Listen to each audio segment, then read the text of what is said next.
गर्मियों का मौसम आ चुका है और अगर आप भी मेरी तरह आपकी कार ओपन पार्किंग में रखते हो, धूप में रखते हो, तो इससे ना गाड़ी को काफी नुकसान होते हैं। तो गाड़ी को धूप से कैसे बचाओ और खुद भी कैसे धूप से बचे रहें गाड़ी के अंदर, वो सारा कुछ मैं आज आपको इस वीडियो में बताऊंगा। तो चलो वीडियो स्टार्ट करते हैं। तो सबसे पहले तो गर्मियों में सबसे ज्यादा जरूरी है कार के अंदर कार का एसी। तो अगर कार के एसी की कूलिंग आपको कम लग रही है तो डायरेक्टली जाके उसमें गैस फिल नहीं करवानी है। उसका सबसे पहले अपने को एसी फिल्टर क्लीन करवाना है, क्योंकि कार डस्ट धूल वगैरह में चलती है तो ना वो एसी फिल्टर चोक हो जाता है और उसकी वजह से 50% तक की कूलिंग जो है गाड़ी की एसी की परफॉर्मेंस डाउन हो जाती है। तो सबसे पहले एसी फिल्टर को चेक करवाओ, उसको क्लीन करो या रिप्लेस कर दो। और इसी में एक और चीज है कि जैसे ही गाड़ी में घुसते हो, कार खड़ी है धूप में, और जैसे ही गाड़ी में घुसते हो ना तो तुरंत एसी चालू नहीं करना है फुल ब्लास्ट पे। पहले या तो डोर ओपन कर लो, अगर नहीं है पॉसिबल, टाइम नहीं है, अकेले हो तो फिर विंडो रोल डाउन करो थोड़ा थोड़ा। सनरूफ है तो सनरूफ का टिल्ट फंक्शन यूज करो, या पूरी भी ओपन कर सकते हो पर ऊपर कुछ कचरा वगैरह ना हो, क्लीन हो, तभी ऐसा करना। और फिर कार चलने के फिर 1 से 2 मिनट के बाद एसी स्टार्ट करोगे ना तो कूलिंग और ज्यादा इफेक्टिव हो जाएगी। फिर दूसरी चीज है कि जब कार धूप में खड़ी रहती है ना तो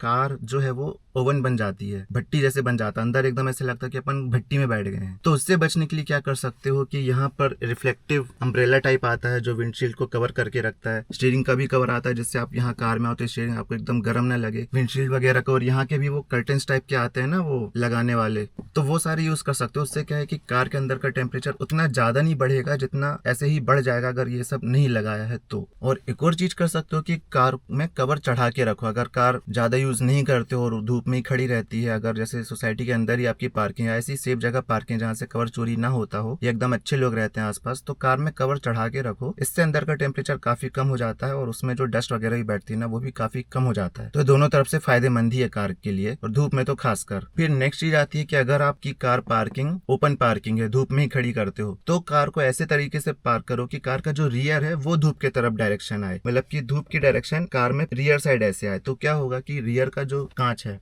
वो उतना बड़ा नहीं होता है, ठीक है। और जो अपना ये विंडशील्ड होता है इसका साइज ज्यादा बड़ा होता है, तो ग्रीन हाउस इफेक्ट भी जो अंदर आएगा तो वो भी उतना ही बड़ा आएगा जितना बड़ा ग्लास एरिया है। तो अगर पीछे तरफ से पार करोगे ना तो फिर उतना ज्यादा ग्रीन हाउस इफेक्ट नहीं आ पाएगा। और साथ ही में धूप जो है डायरेक्टली अपने इस डैशबोर्ड में नहीं आएगी। क्या है कि ये डैशबोर्ड पूरा प्लास्टिक का बना होता है, ठीक है। अभी प्लास्टिक का बना डायरेक्ट धूप आएगी तो फिर धूप की वजह से ये ब्रिटल हो जाता है और हल्के फुल्के क्रैक आ सकते हैं। वो तुरंत नहीं आएंगे, अगले दिन ओवर द टाइम यूज करते करते खड़ी रहते रहते फिर आ सकते हैं। जैसे कई बार आपने देखा होगा ना, कईयों का जो प्लास्टिक डैशबोर्ड रहता है तो फिर उसमें क्रैक वगैरह दिखने लगते हैं हल्के हल्के, और साथ में कलर भी फेड कर जाता है यहाँ का। तो वो चीज इसीलिए होती है। तो उससे बचने का यही तरीका है कि रियर फेसिंग करो धूप के तरफ, तो डायरेक्टली धूप इसमें नहीं आएगी। तो ये चीज सही रहती है। और अगर वैसे फेसिंग करके खड़ी नहीं कर सकते हो तो उसका भी सॉल्यूशन है कि डैशबोर्ड में कुछ कवर वगैरह आता है ना, अंदर से ऐसे खोल देते हैं, या फिर कुछ एक ऐसा बिछाने का भी आता है शील्ड टाइप, तो वो बिछा सकते हो। और साथ ही में एक और इम्पोर्टेंट चीज याद रखनी है कि कार के अंदर अपने को कभी भी प्लास्टिक बॉटल, डिओड्रेंट्स, क्योंकि उसमें प्रेशर में भरा रहता है डिओ वगैरह, और साथ ही पावर बैंक्स या फिर कोई भी इलेक्ट्रॉनिक आइटम जो बैटरी वाले हैं ना, तो वो क्या है, कार के अंदर का टेम्परेचर 40 डिग्री 45 डिग्री से ऊपर चला जाता है आराम से जब कार खड़ी रहती है अंदर, तो वो सारे कुछ एकदम बूम हो सकता है। तो इसलिए ये सारे आइटम तो कार के अंदर छोड़ने नहीं है। नेक्स्ट पॉइंट है कि समर में, गर्मियों के मौसम में ना, टायर प्रेशर ऑटोमेटिकली इंक्रीज होता है, क्योंकि हीट बढ़ी तो एयर एक्सपेंड होगी तो टायर प्रेशर भी इंक्रीज होगा। तो इसीलिए जब भी टायर में हवा चेक करो तो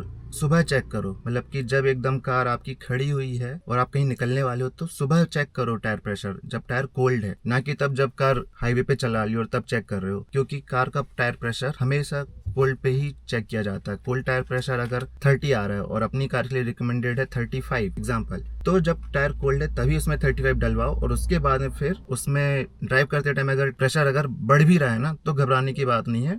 टायर्स को ऐसे लोकल बंधन ही बनाता है, प्रॉपर कंपनीज बनाती हैं बड़ी बड़ी, तो वो उतना मार्जिन छोड़ के रखती हैं ताकि अंदर की हवा उनको भी पता, उन इंजीनियर्स को, कि एक्सपेंड होगी कार जब स्पीड में चलेगी तो उतना टायर उतना प्रेशर झेलने के लिए बना होता है। तो अपने को रनिंग कार में टायर प्रेशर इंक्रीज हो रहा है तो उससे घबराना नहीं है, जब टायर कोल्ड है तब सही हवा रखनी है अपने को। और एक और सोल्यूशन है इस चीज का कि टायर में नाइट्रोजन भरवाओ। वो क्या है कि उतनी ज्यादा एक्सपेंड नहीं होती है और उतनी ज्यादा लीक भी नहीं होती है, तो नाइट्रोजन अगर भरवाओगे तो फिर वो ज्यादा समय तक सेम प्रेशर पे टायर में हवा बनी रहेगी। नेक्स्ट पॉइंट आता है फ्यूल सेफ्टी वाला। तो इसमें क्या है कि अगर आप कार को सिटी में ही ज्यादातर ड्राइव करते हो, कहीं लंबी हाईवे ट्रिप का कोई प्लान नहीं है इस समय, तो पेट्रोल जो है वो एकदम पूरा फुल ब्रिम तक मत फिल कराओ, पूरा एकदम छलक जाए यहाँ तक तो भरवाओ ही मत। ऑटो कट पर भी अगर नहीं भरवाओगे तो भी चलेगा, क्योंकि गर्मी में जो पेट्रोल टैंक है तो वो उसमें और भी गैसेस बनती हैं, एक्सपेंड होता है, तो उसके लिए अंदर जगह बनी रहे अच्छे तरीके से, तो इसीलिए उसको एकदम ऊपर तक फिल मत कराओ। वैसे भी अभी पेट्रोल की जैसी शॉर्टेज है, तो लंबी लाइन में लगने से अच्छा है कि जितना है उतने काम चलाओ, और अगर कहीं दूर जाने का प्लान है तो ही फुल करवाओ। बाकी अगर ऐसे ओपन पार्किंग में धूप में खड़ी रखने वाले हो तो पूरा का पूरा ऊपर तक फिल करवाने की जरूरत नहीं है। फिर नेक्स्ट पॉइंट है कि वाइपर और हेडलाइट सेफ्टी। क्या होता है, जैसे गर्मी बढ़ेगी, धूप में कार खड़ी है, तो वाइपर ब्लेड जो है उसमें रबर होता है। अब रबर क्या होता है, विंडशील्ड में रखा हुआ है, विंडशील्ड गर्म होगी, रबर मेल्ट करेगा, तो रबर तो अपन चेंज करवा लेंगे, उतना महंगा नहीं है, पर वो विंडशील्ड में चिपकेगा, फिर वाइपर अच्छे से काम नहीं करेगा, चलाएंगे तो फिर स्क्रैच आएंगे। तो उन सबसे बचने का सीधा सीधा सोल्यूशन है कि वाइपर्स को अप करके कार खड़ी करो, पार्क करो, या तो कवर में है तो अच्छी बात है, फिर जरूरत नहीं है उसकी। फिर एक और चीज है कि हेडलाइट। हेडलाइट क्या है, धूप में वही ऑक्सीडेशन होता है, ये सब होता है, तो हेडलाइट धीरे धीरे करके ना आप देखोगे कि जो भी पुरानी कार्स उनकी हेडलाइट्स, मतलब बाहर का जो है सेटअप, जो ग्लास है, वो पीला पड़ने लगता है, येलोइश होने लगता है। तो उसके लिए भी उसको क्लीन करते रहो, और यूवी प्रोटेक्शन की कुछ स्प्रे वगैरह भी आते हैं, वो भी अप्लाई कर सकते हो, वैक्स कर सकते हो, तो वो पीलापन उसमें नहीं आएगा। तो ये सिंपल टिप्स फॉलो करोगे तो कार अच्छी तरह से मेंटेन रहेगी धूप में खड़ी होने के बाद भी। आप बताओ आपकी पार्किंग धूप में है या छांव में है, और कैसे मेंटेन करते हो। अगर कोई पॉइंट आपको लगता है ऐड होना चाहिए था और नहीं है तो कमेंट्स में जरूर बताओ, जिससे दूसरों की हेल्प हो। मिलेंगे नेक्स्ट वीडियो में।